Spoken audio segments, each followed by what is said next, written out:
Bonjour à tous dans La Tablée Polygone, le podcast qui aborde les sujets sur tous leurs angles. Aujourd'hui, pour ce deuxième épisode, on se retrouve encore avec Maël, Léo et moi-même, Paul. Bonjour.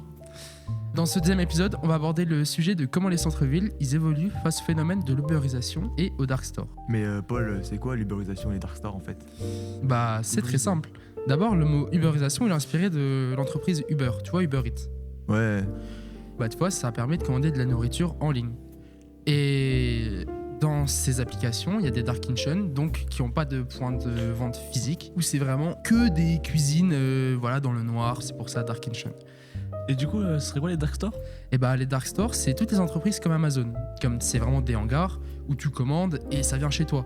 Ah mais du coup ça veut dire qu'on a déjà tous utilisé ce genre de trucs hein. Ouais, Moi je sais depuis la Covid, je fais que commander chez moi la nourriture. Oui, qui n'a jamais commandé depuis chez lui, quoi. Oui, bah ça c'est sûr que tout le monde l'a déjà fait.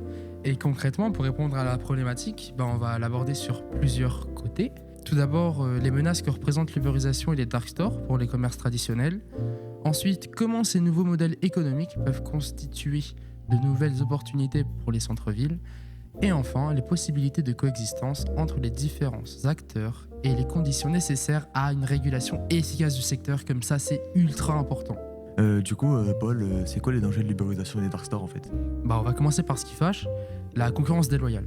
Imagine un peu, tu vois, ton petit commerce de quartier qui se bat pour payer son loyer, pour payer ses employés et ses fournisseurs. Et de l'autre côté, t'as Amazon, avec ses entrepôts immenses et sa logistique hyper rodée. Amazon, ou les grossistes qui se trouvent sur son marketplace, ils ont un effet de masse. Ils peuvent donc négocier des prix imbattables. Ah ouais, je capte, du coup c'est pour ça, chez Amazon tout est moins cher en fait.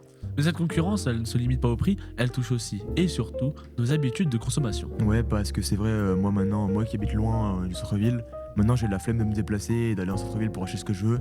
Je sais que dans la rue Serpenoise, il y a plein de trucs bien.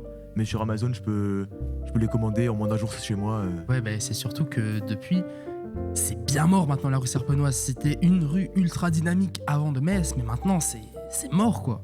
Exactement. Mais du coup, les dark kitchen, ça impacte aussi en quoi notre centre-ville? Eh ben, moi, par exemple, pour un exemple, à Montreuil, j'en ai vu une. C'est vraiment l'exemple typique. T'as vitre noire à l'avant, aucun restaurant physique, et c'est que des commandes. T'as plein de livreurs devant. Il y a environ, je vais pas compter, mais il y avait une bonne demi-douzaine de scooters devant. Et du coup, le problème, c'est que ça pollue la rue niveau sonore. Cette évolution de la société, on l'a même remarqué dans notre lycée. On a fait un petit sondage avec la classe pour savoir leur habitude de consommation. Et pour expliquer les résultats, on a pris Clément, porte-parole de la classe. Alors bonjour. Effectivement, comme en témoigne notre classe, on a appris qu'environ 95% de cette même classe a déjà commandé sur Internet et dont 57% le font plus d'une fois par mois, donc ce qui est vraiment énorme en soi. Alors après avoir dressé ce constat, on pourrait penser que tout est noir, mais c'est pas le cas. Et ça peut même être une source de renouveau pour nos centres-villes. En effet, il y a le développement des commerces omnicanaux qui sont présents partout, en digital ainsi que dans la vraie vie. Ouais, comme la Fnac quoi en gros. Exactement. Et cette adaptation des commerces traditionnels, elle s'accompagne aussi de l'émergence de nouveaux concepts de commerce, où ils ont des idées plutôt particulières pour le coup. Effectivement, ce genre de commerce, il attire des clients très spécifiques. Et du coup, ça fait qu'ils se déplacent quand même en centre-ville et que ce genre de commerce n'est pas possible en digital. Donc c'est vraiment un renouveau pour les centres-villes. Par exemple, tu vas dans un café art, tu vas pas pouvoir aller sur internet pour boire ton café et acheter les œuvres quoi. T'es obligé d'y aller en vrai. Et pour que cette revitalisation se concrétise, l'implication des collectivités locales est essentielle. Effectivement, les mairies, les régions et l'État, ils ont un rôle crucial à jouer pour transformer le centre-ville. Il y a des politiques qui se mettent en place, des chèques, etc.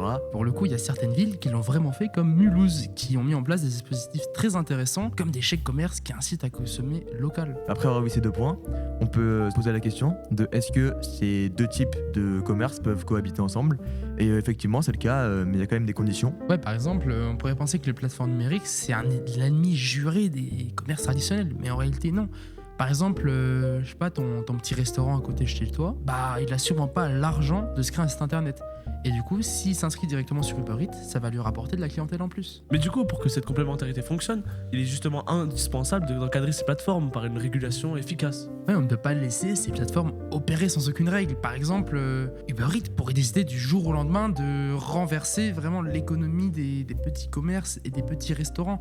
Car ils ont toutes les informations sur leurs consommateurs. Donc si dans leur dark kitchen, ils font ce qu'ils veulent, les commerces traditionnels, c'est fini. Par exemple, il faudrait penser à taxer ces plateformes pour pouvoir financer des actions de soutien au commerce de proximité, par exemple. Et c'est pour ça que cette régulation, pour qu'elle soit efficace, elle doit s'accompagner d'une adaptation de tous les acteurs.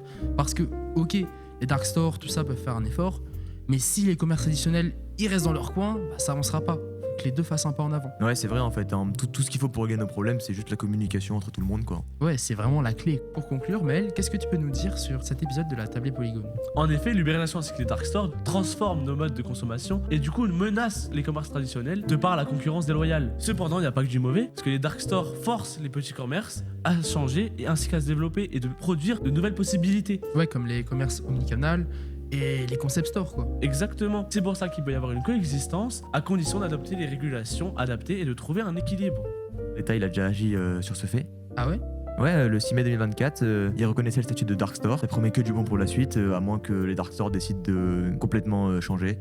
Et pour finir cette tablée Polygone, on peut dire qu'on a vraiment fait un triangle équilatéral avec chacune des parties qui était équitable et qui agissaient entre elles pour se réguler. Ouais, merci. Exactement. Merci. Merci à vous. Et au prochain épisode.